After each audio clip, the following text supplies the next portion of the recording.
Muy buenas noches, saludo con gran cariño al auditorio de Telefórmula, que en este momento se enlaza con los trabajos de esta emisión. Agradezco a quienes siguen a través de la radio, por supuesto las plataformas de internet. Reporta la Secretaría de Salud 25.821 nuevos contagios de COVID, 128 decesos en México en las últimas 24 horas. Le comento que la OMS habla también de un récord de contagios a nivel planetario. De hecho, ya califican esto como un tsunami. En un momento más platicaremos del tema. Hace un instante conversamos con la presidenta del INEGI, Graciela Márquez, y parte de lo que me comentó fue esto.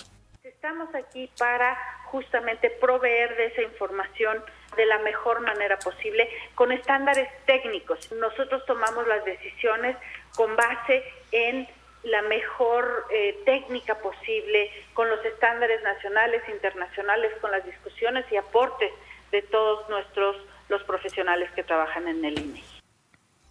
Y el día de hoy, a un año de la toma del Capitolio, Biden tuvo un discurso duro. Dijo que no se puede ser patriota solamente cuando uno gana, o respetar el derecho, el Estado de Derecho y las reglas cuando te convienen. Dijo que el ego herido de Donald Trump ha provocado una serie de mentiras que terminaron con un asalto al Capitolio. Detienen a los responsables del abandono de 10 cuerpos en una camioneta frente al Palacio de Gobierno en Zacatecas. O sea, literalmente se las fueron a dejar ahí al gobernador, de tal manera que no puede decir que no va con ellos, ¿no? Ahí está el asunto. Él, por supuesto, dice que recibió una herencia maldita. La Fiscalía General de la República promovió un amparo para que la propiedad del exdirector de Petróleos Mexicanos, Emilio Lozoya, en Lomas de Bezares, forme parte de los bienes del Estado. Además, el presidente el día de hoy defendió nuevamente, respaldó la actuación del doctor Gertz Manero. Incluso le preguntaron sobre este procedimiento que hay en contra de su familia, y el presidente dijo que él confiaba, que él no se iba a meter en ese tema en concreto,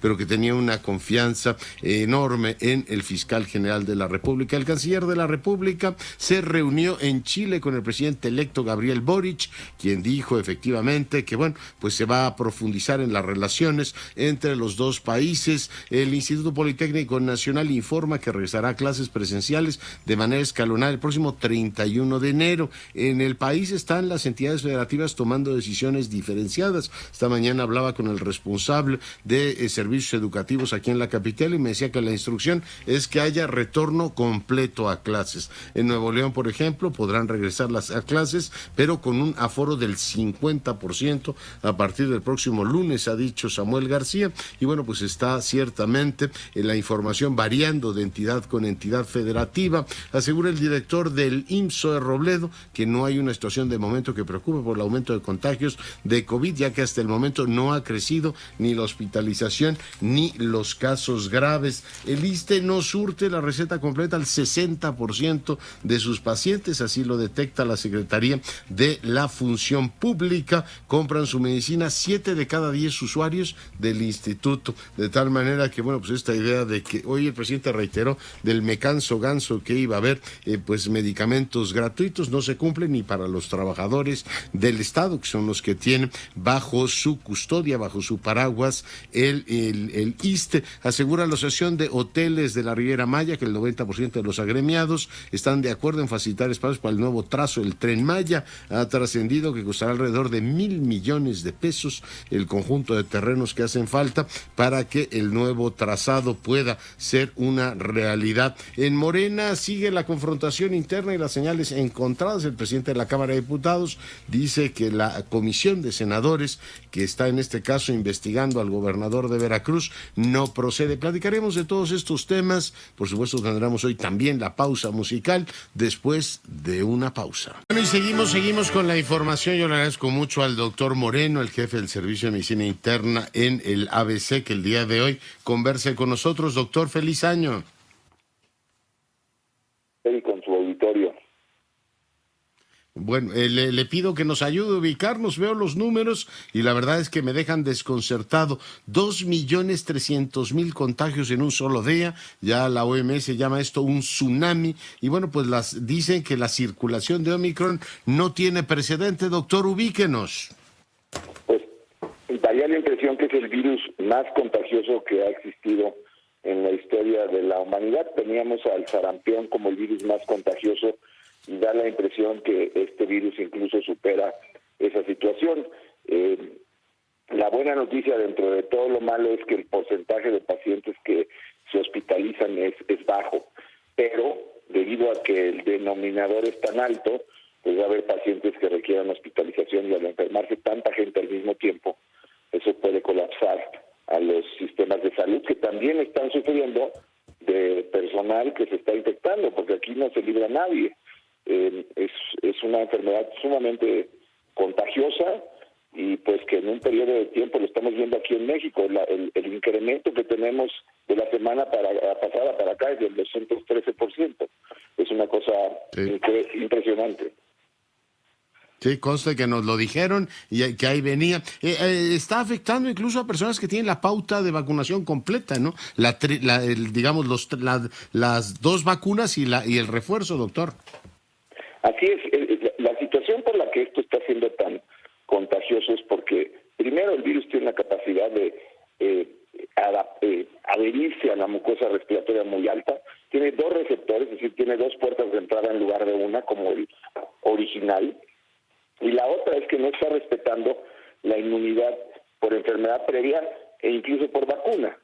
No quiere decir que las vacunas no funcionen, porque las vacunas lo que hacen es evitar que uno progrese a enfermedad grave o que vaya al hospital.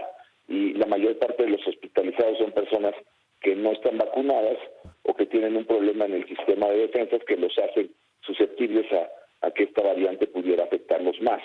Pero la realidad es que por esta situación, por esta combinación de factores en donde pues el haber tenido COVID antes o el estar vacunado no te exime de tener la infección, pues por eso está habiendo tal número de infecciones, de reinfecciones de pacientes que ya habían tenido COVID y de nuevas infecciones en pacientes que no lo habían tenido. ¿Qué recomendaciones nos da? Por ejemplo, leía que los cubrebocas de tela no son funcionales, que en este caso habría que extremar precauciones. ¿Qué recomendaciones nos da, doctor? Este es un punto muy importante. Al ser un virus más contagioso, tenemos que estar más protegidos. Entonces, llevamos 2 años tratando de aprender y entrenarnos para esta situación. Efectivamente, ahorita necesitamos utilizar mejores cubrebocas, buscar N95, los N95 de preferencia. Si no tienes de esos, ponte doble cubrebocas.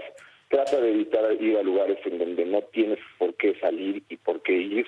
Evidentemente lugares donde está aglomerados, donde hay muchas personas que no estén bien ventilados.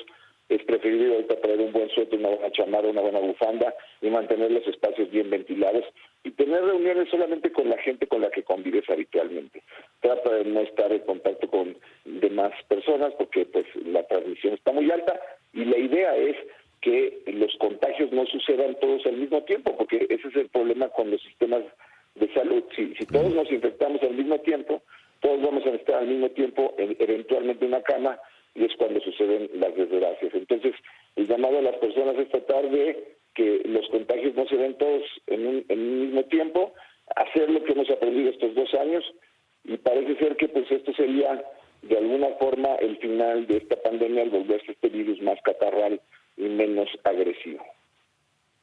Ya, sería efectivamente, bueno, un final en forma de tsunami, pero bueno, finalmente tranquilizador. Preguntarle, ¿hay forma de detectar así a ojo de buen cubero que es una gripa normal de un Omicron? No, ese es un problema porque estamos viviendo justo la época de invierno en donde además hay otros virus respiratorios. ¿Qué tiene Omicron que lo hace un poquito más característico? Mucha congestión nasal, dolor de garganta, el cual es habitualmente muy intenso, fatiga, fiebre un par de días y después pues, se vuelve una gripa fuerte. Ahora, hay pacientes que no evolucionan bien, esos tienen que estarse checando que no estén teniendo temperatura persistente o que empiece a bajar la oxigenación, pero ahorita, si tú tienes gripa, si tú estás con congestión nasal, te duele la garganta, tienes Omicron hasta que no se demuestre lo contrario. Entonces, lo primero que tienes que hacer es no salir a convivir, porque esa es la forma como diseminamos la enfermedad. Ya. ¿Y qué recomiendan en este caso? Paracetamol y este tipo de cosas, quedarse en casa, ¿no? Así es, vale la pena controlar los síntomas, tratar de mantener la temperatura abajo, que no haya dolor de cuerpo, entender que esto van a ser 2-3 días, que si tú persistes con fiebre, que tienes alguna enfermedad que te haga más susceptible, pues entonces estar desde un principio en contacto con tu médico para que se puedan hacer las modificaciones al tratamiento que se requieran o incluso ir al hospital si eso es el caso, ¿no? La situación situación aquí es mantener la calma dentro de todo, pero tener el plan de qué puedo hacer o qué tengo que hacer si las cosas no están ocurriendo como espero que ocurran, ¿no? ¿Y hay Omicron asintomáticos o en todos los casos se presenta el cuadro que me describía, doctor? No, evidentemente hay Omicron asintomático. Hay incluso muchas personas que se dan cuenta porque van a hacer una prueba, porque van a viajar, por ejemplo, o porque varios de los miembros de su familia aparecieron en la cena de Navidad o en la cena de Año Nuevo, van a hacer una prueba y resultan que están positivos. Entonces, sí, hay Omicron asintomático, mucho más frecuente en personas vacunadas o que tienen inmunidad previa.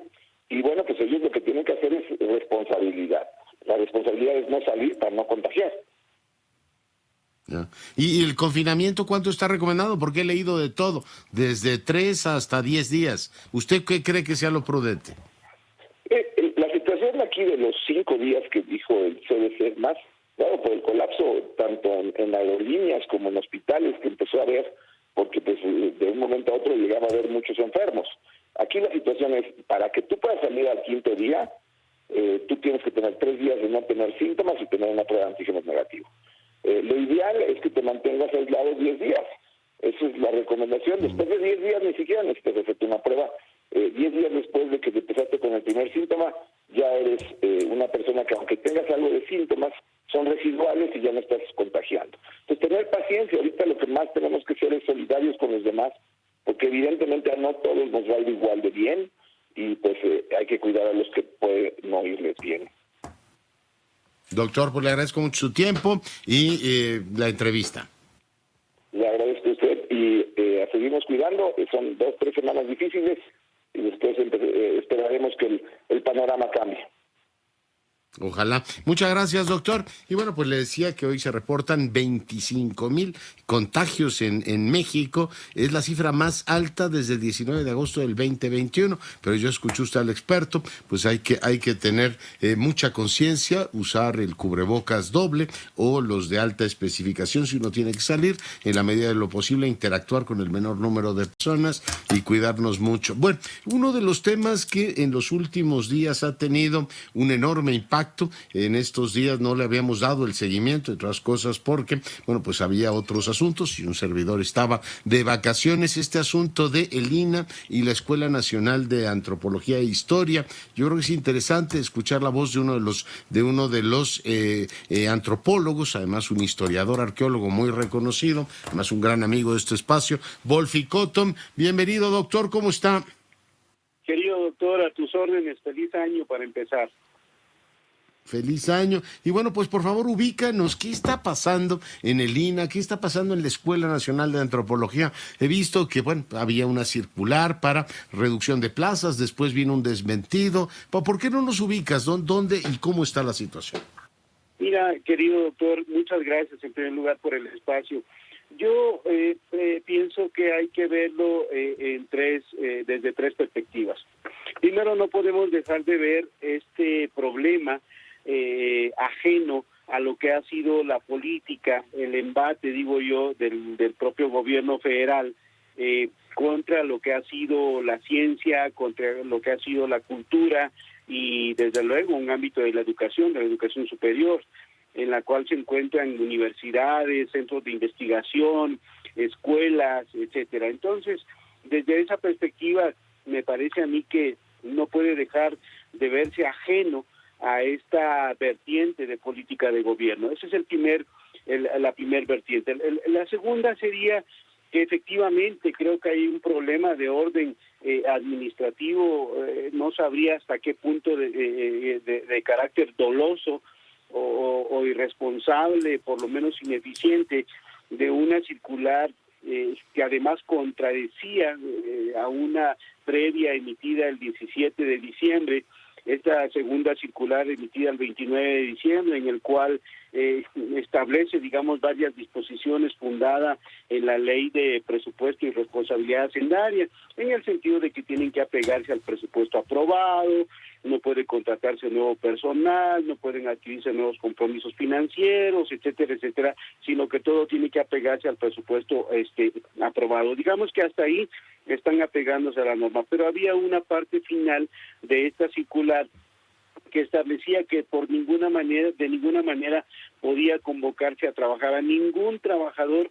a no ser que fueran trabajadores de estructura, de confianza, que se les llama, y por lo tanto ningún trabajador eventual. Lo que eso significaba era, de alguna forma, dejar paralizados muchos de los servicios de la institución, funcionamiento de bibliotecas, archivos, jefaturas en el caso de las escuelas, seguimientos de exámenes profesionales, etcétera, etcétera. Todo esto era verdaderamente descomunal. Esa es una parte administrativa desde mi punto de responsable, que era el contenido de esta circular.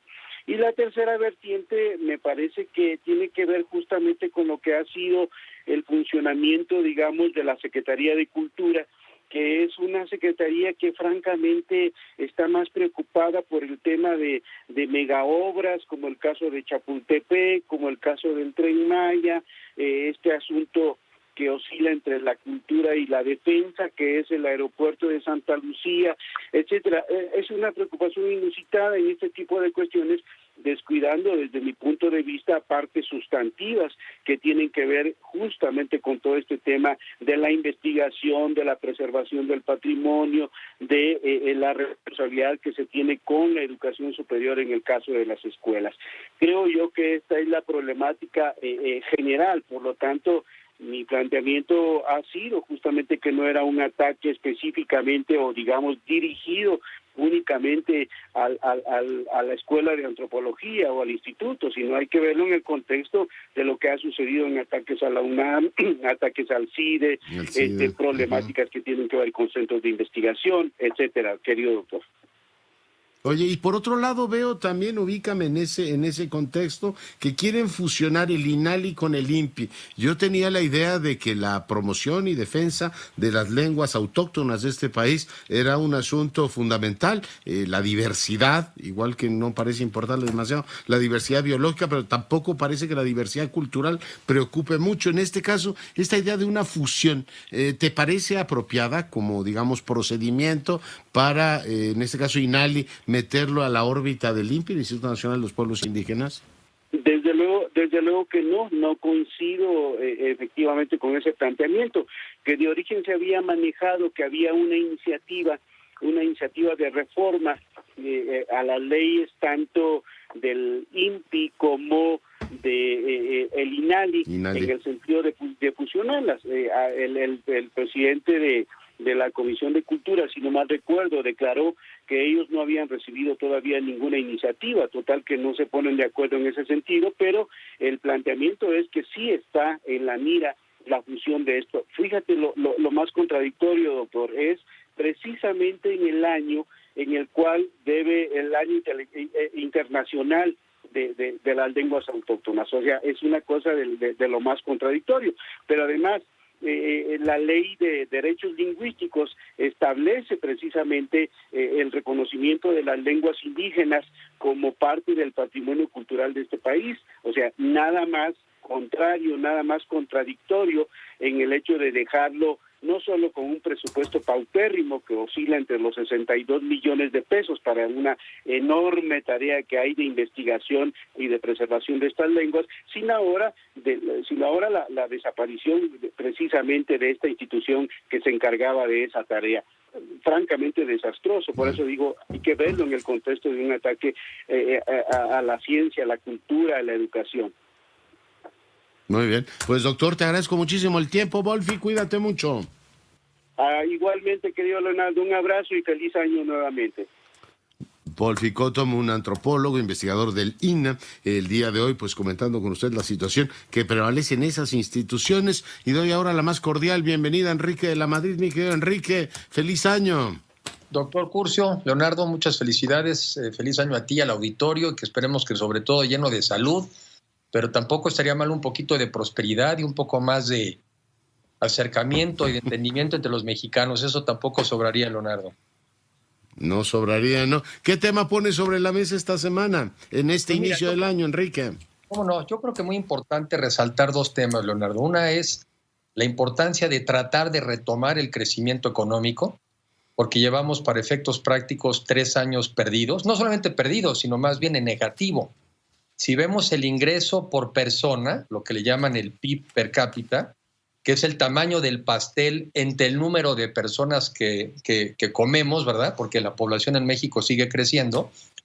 A finales del año pasado, si lo comparamos con finales del 18, el ingreso por persona ha caído 5.5%, o sea, 3 años perdidos o incluso negativos. Y lo que tiene que haber es toda una estrategia de crecimiento económico, Leonardo, porque esto no se da nada más por generación espontánea. Esto hay que ir a buscar la inversión. Y la inversión, como lo he señalado en otras ocasiones, hoy en día hay mucha inversión en el mundo esperando entrar a México, pero buscando condiciones. He dicho, por ejemplo, el tema del conflicto Estados Unidos-China, que son inversiones que se van a desplazar de China hacia el continente norteamericano, deberían de caer en México. He hablado también de un proceso de desglobalización. Una buena parte de las cadenas de producción internacionales van a tratar de acercarse otra vez a Estados Unidos y ahí está México. He hablado, por ejemplo, de las energías renovables, de cómo el mundo se está moviendo de una energía fósil a la renovable y ahí está México. Y también México tiene una gran ubicación geográfica para efectos logísticos. Entonces, todo esto debería ser parte de una estrategia y no solamente de anuncios, que ya nos aburrieron muchos de los anuncios hasta del sector empresarial que dicen que van a hacer y no hacen porque no van a hacer, porque no tienen confianza. Ese sería el primer comentario. Y el segundo, Leonardo, que crecer económicamente no necesariamente quiere decir que se va a crecer en empleos. O sea que también hay que preocuparse de la parte del empleo. Y esto es porque por el proceso de automatización, de robotización, de digitalización, cada vez necesitas menos gente para hacer más cosas. Por ejemplo, en la industria automotriz, según me señalan, por cada robot desaparecen de 5 a 6 empleos. Y para tratar de que sea competitiva, pues vas a tratar de seguir robotizando. Entonces, quiere decir, Leonardo, que el tipo de profesiones hacia donde nos tenemos que mover los mexicanos son otras. Y te pongo un ejemplo. Hablemos con experiencia de 2 a 5 años. Y si tienes además inglés, se triplica. Esto compara muy favorablemente con el salario promedio de los mexicanos de 7,000 pesos mensuales. Lo que quiero decir con esto también, Leonardo, es que también hay que ser más claros con la población de hacia dónde nos tenemos que ir y hacia dónde nos tenemos que mover. Entonces, 2 comentarios. Crecer en economía, pero sobre todo también crecer en empleo, que es al final del día lo que necesitamos los mexicanos.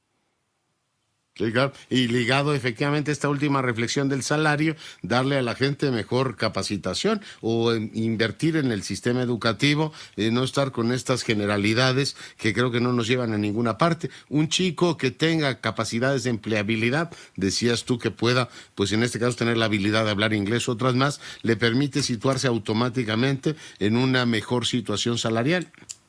Así es, y yo creo que entonces, y yo lo haría en lo personal, buscaré la manera, y este es un medio muy importante que te agradezco siempre, de difundirle mucho mejor a los jóvenes, sobre todo mexicanos, dónde están las áreas de oportunidad.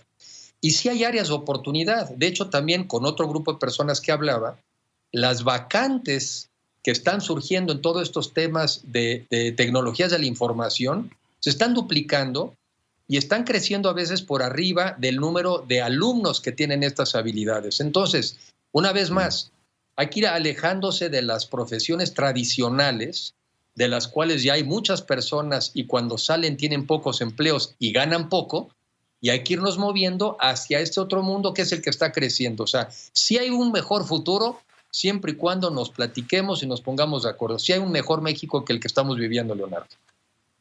Claramente. Mi querido Enrique, te agradezco mucho tu comentario y nos escuchamos, nos vemos la semana próxima. Gracias a ti y buena semana.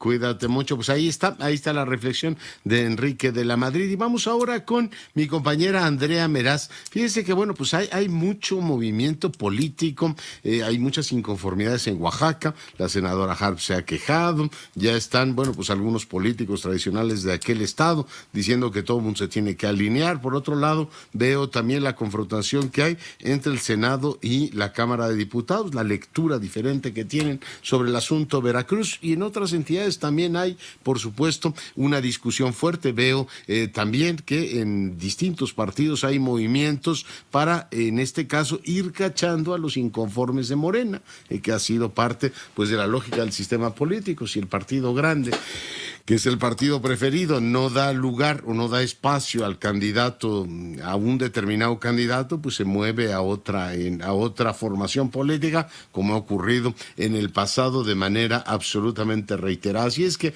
bueno, pues hay mucha turbulencia en el ámbito político. Andrea Meraz, te saludo. Buenas noches, doctor, de nueva cuenta. Pues sí, José Ramón Enríquez, uno de los aspirantes a la candidatura de Durango y que resultó pues perdedor de esta elección, pues hizo una parada en Salamanca, Guanajuato, porque está haciendo una caravana desde Durango hasta la Ciudad de México y justo para denunciar las irregularidades que tuvo este proceso de elección. Aseguró el senador morenista que no aceptará una chicanada y que no se respete la decisión del pueblo. El senador fue recibido por un grupo de habitantes de ahí, en los que también se encontraban líderes agricultores, así como activistas ambientales, y pues ahí José Ramón Enríquez destacó que el movimiento de Morena exige también pues respeto a las encuestas, a las decisiones de los ciudadanos, pero que en esta ocasión fue una simulación, doctor.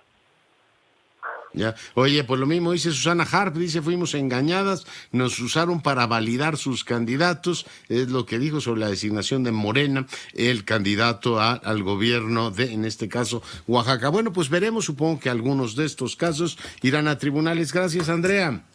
Hasta luego, doctor, muy buena noche. Bueno, irán, por supuesto, en este caso, a tribunales. Y como le decía, pues por otro lado está el tema Veracruz. Bueno, está el tema Veracruz y está el tema Morelos, que no lo hemos abordado y le daremos ya espacio en un momento más. Pues el tema Veracruz es: tú tienes el pleito del Río Virgen y Morena, en este caso, en voz de Ricardo Monreal, sale a defenderlo y de pronto el de Sergio Gutiérrez Luna, el presidente de la Cámara de Diputados, dice no, la Comisión Senatorial no tiene o no está apropiadamente equipada sobre este tema para avanzar en este asunto. O sea, el mismo partido tiene dos lógicas y lo que no sé qué van a hacer es con Cuauhtémoc Blanco, ¿no? Y se lo planteaban al presidente y el presidente volvió sobre asuntos de que Calderón tendría que aclarar en este caso los temas de García Luna, que supongo que lo hará, pero no tiene, por otro lado también pues se tiene que aclarar lo que está ocurriendo ahora, ¿no? Muy interesante revisar lo que ocurrió en sexenios anteriores, pero pues ahora tienes narcomantas, tienes fotos y tienes ahí un cuestionamiento muy fuerte al gobernador, en este caso el gobernador de Morelos. Juan Antonio Jiménez, te saludo. Gracias, doctor. Muy buenas noches. La Fiscalía General de la República busca que la residencia del exdirector de Petróleos Mexicanos, Emilio Lozoya Austin, que se localiza en Lomas de Besares, en la Miguel Hidalgo, forme parte de los bienes del Estado. La juez segundo de distrito en materia de extinción de dominio, Lilia Osorno Arroyo, admitió a trámite el juicio que promovió la autoridad ministerial desde el mes de octubre del 2021. La impartidora de justicia ya notificó al instituto para devolver al pueblo lo robado sobre la promoción del juicio de extinción de dominio, ello con el fin de que el inmueble, el cual está relacionado con el caso agronitrogenados, quede bajo su resguardo. Osorno Anaya detalló que el plazo que tiene Lozoya Austin para contestar la demanda vence hasta el próximo 9 de febrero. La FGR aseguró la residencia de Lomas de Besares porque presuntamente fue adquirida en el 2012 con dinero que recibió Gilda Susana Lozoya Austin de parte de Alonso Encira para que en el 2013, ya como funcionario, Emilio Lozoya lograra que Pemex adquiriera la planta de agronitrogenados. Según la investigación, la casa se compró con una transferencia por $3 millones, equivalente a 34 millones de pesos en aquella época. Doctor, el reporte. Muchas gracias, hacemos una pausa, volvemos. Bueno, y le decía que está revuelto el panorama político en este país. Ya platicamos en días pasados, mi compañero Jaime Núñez, a quien le agradezco muchísimo todo lo que ha hecho por este espacio. Mi querido Jaime, muchas gracias, de la situación en Hidalgo, el pleito que tienen el gobernador y el presidente nacional del PRI. Ahora veo que la diputada Laura Fernández dejó el verde ecologista y se va por una alianza que incluiría en principio PAN, PRI, PRD y Fuerza por México. Lo que leo ahora es que el PRI rompió esa alianza. Entonces ya no sé bien si Laura Fernández, diputada del Verde, ahora iría por ese partido enfrentando a Morena o cambiaría nuevamente de bando. La verdad es que es muy difícil de seguir en este caso la política quintanarroense y como la de muchos otros en los muchos lugares. Pero bueno, cuarta transformación, no ha cambiado la lógica de selección de candidatos, todos son arreglos cupulares y los pleitos que ya conocemos.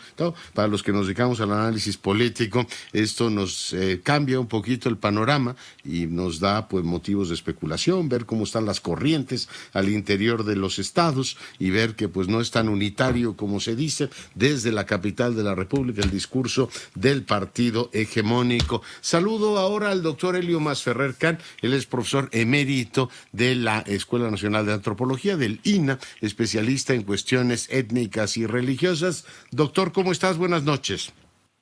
Muy buenas noches, Leonardo, y muchas gracias. Y saludos también a todos los amigos que nos están acompañando.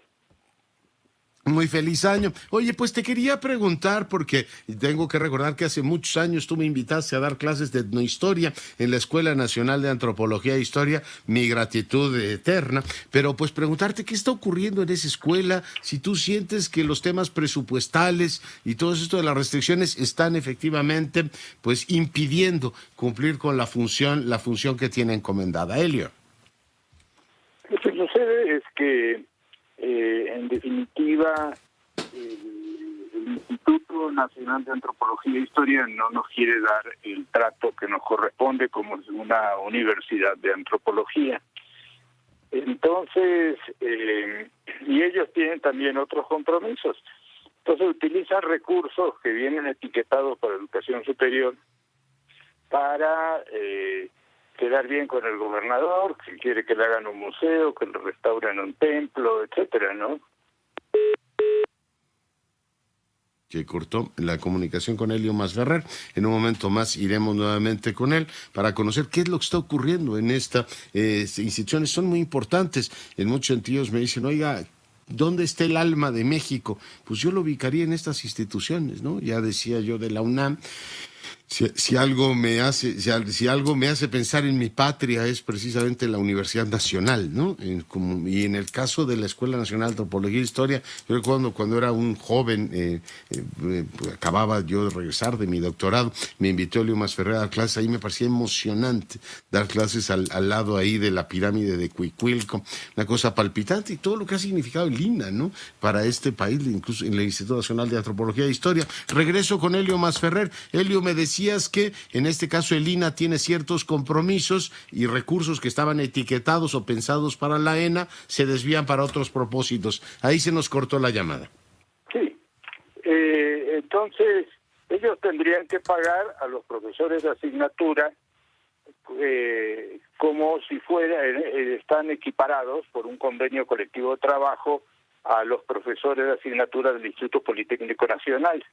Entonces no quieren pagar ese salario ni las prestaciones que tiene un profesor de asignatura, por ejemplo, del Politécnico. No quieren contratar el personal permanente que realiza actividades sustantivas y los tienen como eventuales, con contratos trimestrales. Entonces, todo esto crea una situación podríamos decir, de boicot al trabajo académico, que es un trabajo serio, que sacamos con un esfuerzo muy grande, pero el instituto no destina los recursos y le echa la culpa a la Secretaría de Hacienda. Entonces ya no sabemos dónde está la canica, ¿no es cierto? Ya. Oye, ¿tú ves ahí torpeza burocrática o ves algo más, Elio? Creo que el asunto es más complicado porque, por un lado, podría haber torpeza burocrática, pero por otro lado, el director general del INA dice que él tiene 5.000 trabajadores, de los cuales hay 2.000 eventuales. O sea, tiene 2.000 personas contratadas, no se sabe cómo. Entonces, la ENA tiene 60 trabajadores contratados en esta forma irregular, que está fuera de las condiciones de trabajo.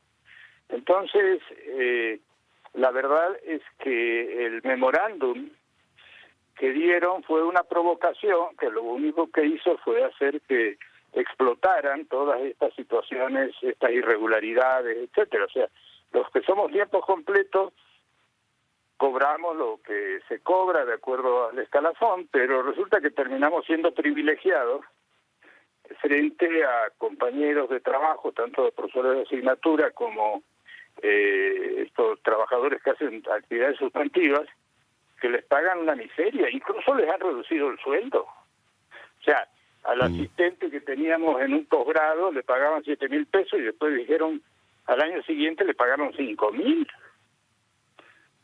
Y a los hacen contratos por 5 meses y medio para no pagar, o sea, para no pagar las prestaciones, etcétera, de 3 meses para no pagar aguinaldos y no darlo de alta en el ISSSTE. Mira, entonces, y se asustan del Tecnológico de Monterrey. Bueno, eso es gracioso, lo del TEC de Monterrey. O sea, el INA o el gobierno mexicano en la Escuela Nacional de Antropología hace exactamente lo que el presidente de la República dice que hace el TEC de Monterrey. Por otro lado, el INA la INA somos instituciones muy incómodas políticamente, porque venimos de tradiciones de defensa del patrimonio cultural. Acuérdate cuando el director del INA, para quedar bien con Peña Nieto, cuando era gobernador del Estado de México, le hizo 5.500 agujeros a la pirámide de Teotihuacán. Y entonces nos opusimos, cuestionamos y tuvo que dar marcha atrás.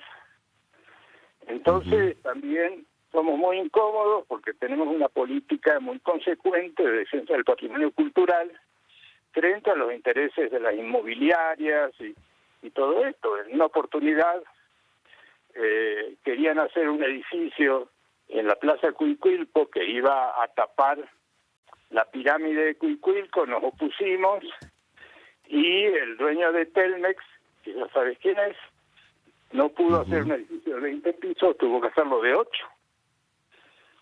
Entonces, somos incómodos. Ya.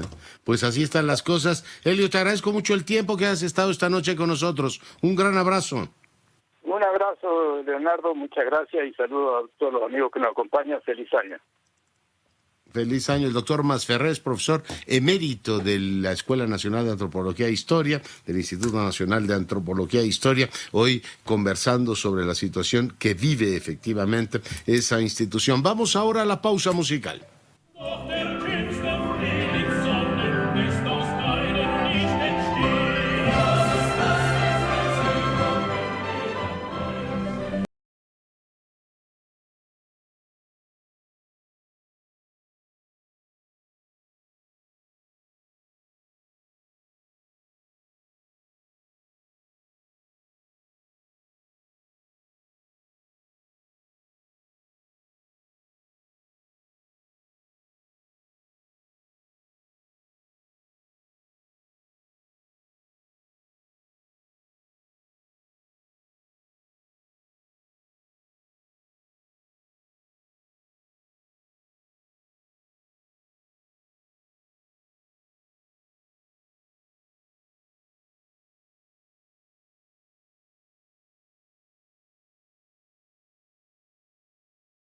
¿Cómo estás? Qué gusto saludarte a ti, a toda nuestra audiencia. Muy buenas noches. ¡Feliz año!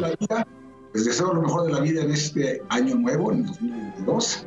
Que haya, sobre todo, como decía hace un momento Enrique de Madrid, mucha salud, pero también prosperidad y buena música, porque eso nos tiene que acompañar todo el tiempo, ¿verdad? Fíjate, creo que fue hace un año, cuando en estas fechas presentó un programa muy similar. Y tú hasta dijiste, podría ser el 5 de enero el día del pianista o el día del piano. ¿Por qué? Porque un 5 de enero nacieron 3 grandes pianistas del siglo XX. ¿A quiénes me estoy refiriendo? Arturo Benedetti y Michelangelo, es a quien estamos escuchando ahora. Esto fue en 1920. Alfred Brendel, que nació en 1930. Y Maurizio Pollini, que nació en 1942. Entonces, imagínate, los grandes pianistas, 3 gigantes del siglo XX, hacen un 5 de enero. Y ahora lo que les traigo es un ejercicio bien interesante. Vamos a escuchar con los 3 un fragmento de esto, del tercer movimiento.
en este caso. ¿No? Sí. Qué cosa, ¿no?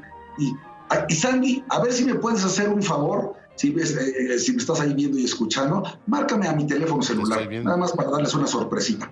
Bueno, ahora vamos a ver la siguiente. Es Mauricio Polini.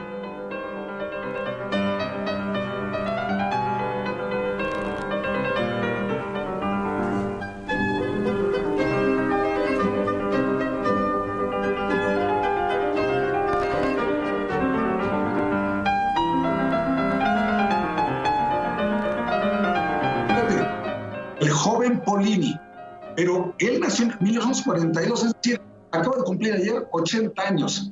Él es mi pianista favorito. De hecho, a mi hijo, ya lo habíamos comentado aquí, mi hijo Mauricio, le puse, bueno, Silvano y yo, Mauricio, precisamente por Mauricio Polini. Ahora escucha esto, escucha esto.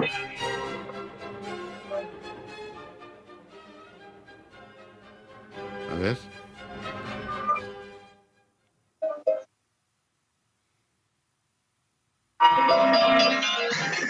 Es mi ringtone, mi ringtone en el celular. Con razón te marcaba y no. Es el tercer movimiento Polini. del tercer concierto de Beethoven, ¿no? Ese es mi ringtone en el celular. Oye, por eso te alegra tanto que te llame. Pues Siempre sí, que te me llamo te encanta que pones me de buen llamen, porque humor. cada vez que me llaman, pues está llamándome Beethoven, ¿no? Pero si podemos regresar un poco con Polini, porque verdaderamente es una interpretación extraordinaria.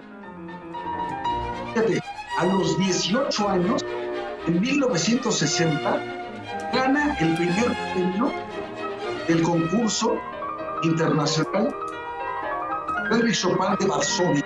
¿Tú sabes qué es el concurso? Junto con el premio Tchaikovsky, de los dos más importantes del mundo, a los 18 años. Pero fíjate lo que hizo después este bárbaro, ¿sí? Se mantuvo 10 años fuera de los escenarios y estudiando. Le ofreció Deutsche Grammophon inmediatamente a grabar con ellos y dijo, no estoy preparado. Carajo, ¿no estás preparado después de que ganaste a los 18 años el concurso de Chopin de Varsovia? Se esperó 10 años. Pues estoy madurando y ya comenzó a grabar. Entonces, este es querido Javier, nos va a sonar ya la campana. Magnífico, bueno, magnífico el elemento. Te mando 1000 abrazos, feliz año. Feliz año, mi querido Leonardo. Hasta luego. Con esto nos vamos, sea rabiosamente feliz, se lo merece.